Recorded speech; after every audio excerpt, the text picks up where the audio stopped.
Right now, don't get up. Just stay seated. Now, gently lift one leg. Hold it there. 1 second, 2, maybe up to 10. Can you feel it? That small tremble? That quiet focus? If you just did that, even for a few seconds, your body may be carrying a message, one that doctors are only beginning to understand. A message that says, I'm not done yet.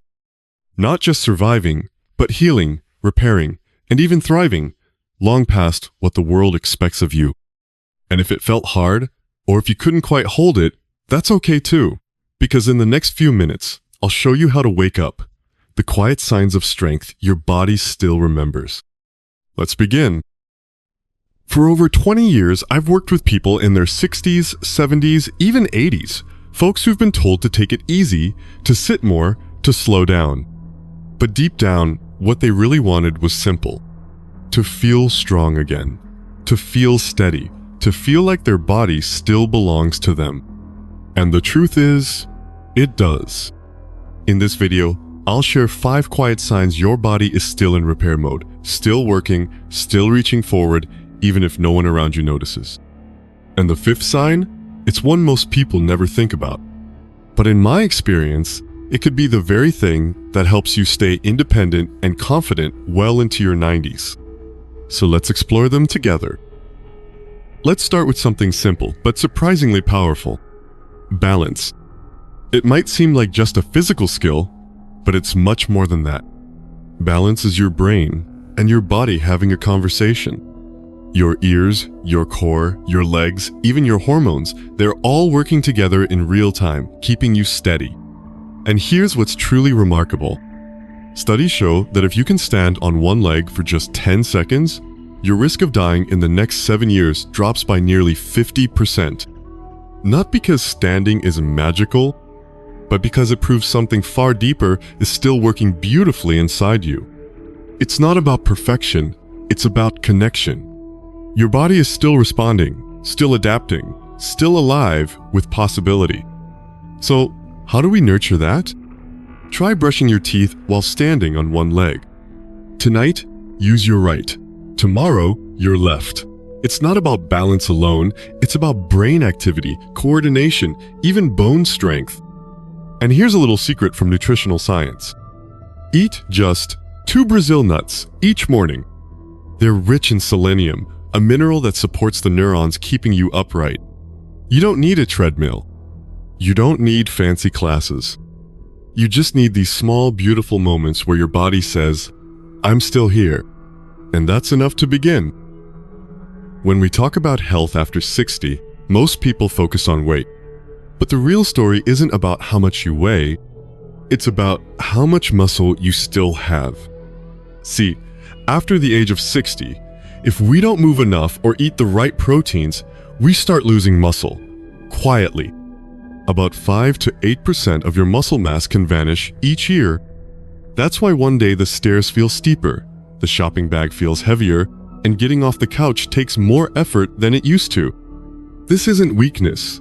It's called sarcopenia, age-related muscle loss. But here's the good news. It's not irreversible. In fact, people in their 70s with strong legs have telomeres, tiny biological markers of aging, that look 20 years younger than average. You don't need to lift weights or join a gym. What you need is this simple rhythm. Within 30 minutes of any light activity, whether it's walking, sweeping, stretching, give your muscles something to rebuild with. Try 1 boiled egg, or half a cup of cottage cheese, or a homemade smoothie with chia seeds and oat milk. Don't worry about counting grams. Just be consistent. Because this isn't about getting bulky. It's about making daily deposits into your physical future. You're not just eating protein. You're saving strength, 1 spoonful at a time for the years still waiting ahead. Have you ever woken up and thought, why do I feel stiff before I've even moved? Most people blame it on aging. But what if it's not your age? What if it's inflammation? Chronic inflammation is like rust. It spreads slowly, quietly. It doesn't shout or sting. It just shows up as slower mornings, foggier thoughts, and joints that creak before your feet touch the floor. And yet, most people don't even know it's happening. But here's what the science says. Older adults with low levels of inflammation, specifically CRP, C-reactive protein, under 1, have up to 73% lower risk of dementia. And they often move better, sleep better, and feel lighter in their own bodies. So how do we calm the fire? Without medication or strict diets, we begin gently. Try this. Swap your regular table salt for a homemade blend. 1/4 teaspoon of turmeric with a pinch of black pepper. Use it in soups, eggs, or stir fry. Once a week, soak your feet in a warm basin with slices of fresh ginger and a scoop of Epsom salt. Just 15 minutes. Light a candle, let yourself breathe. You might not notice anything overnight, but one morning soon, you'll rise and realize, hey, I didn't ache getting out of bed. And that quiet change? That's your body remembering peace. You've probably heard of vitamin D, essential for your bones, your mood, your immune system. But have you heard of vitamin Z? Z for zest? That quiet spark that returns when someone truly sees you, when you laugh with a friend, when you feel remembered. Science now shows that just 3 close connections, 3 people you speak to regularly, can reduce your risk of dying as much as quitting smoking.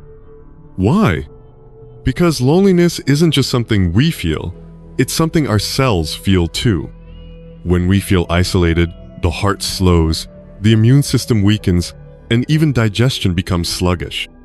But one kind word, one shared memory, one "how are you, really?" That's enough to tell your body you still belong here.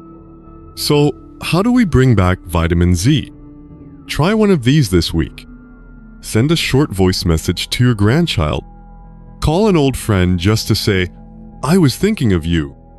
Write down the names of 3 people who make you smile, and choose one to reach out to today. Not because you're lonely, but because your body thrives in connection. It listens when someone says your name, and it lights up when you remember you're still part of something. Here's something most people overlook: the ability to recover. Recovery doesn't mean bouncing back instantly. It means your body still remembers how to bounce back at all. If you can walk up 2 flights of stairs and not need to sit down for 10 minutes afterward, that's not just doing okay, that's your body quietly saying, "I've still got it." You see, when we rest too much, when we stop moving altogether, our muscles forget. Our mitochondria shrink. The hormones that once helped us heal stop showing up. But the opposite is also true. You don't need a gym or a trainer. You just need to signal your body that it's still in the game. Here's how. After lunch, take a 10-minute walk. Nothing fancy, just around the house or down the block. When you're on the phone, try standing instead of sitting. Let your body stay alert, engaged. These small moments matter. Not because they make you sweat, but because they send a message. I'm still here. Keep investing in me. And the body, like any wise system, listens when you show up for it, even in the smallest ways. Maybe your parents once told you, after 65, take it easy. They meant well. They wanted to protect you. Back then, that was the best advice they knew. But science today is telling us something new. It's not that your body is breaking down. It's that your body is waiting. Waiting for a sign. Waiting for a small invitation to come alive again. So maybe the real question isn't, am I too old for this? Maybe it's, what part of me hasn't been used yet? Because you're not running out of time, you're still discovering what's possible. If you're still here, still trying, still curious, still believing in what's possible, type "still here" in the comments. Let others know they're not alone. And if you know someone who's been told they've slowed down for good, share this video with them, not to convince, but to remind that even now, the body listens, it responds, it heals. Because sometimes longevity doesn't start with your feet. It starts with the quiet belief that you still have something worth living for.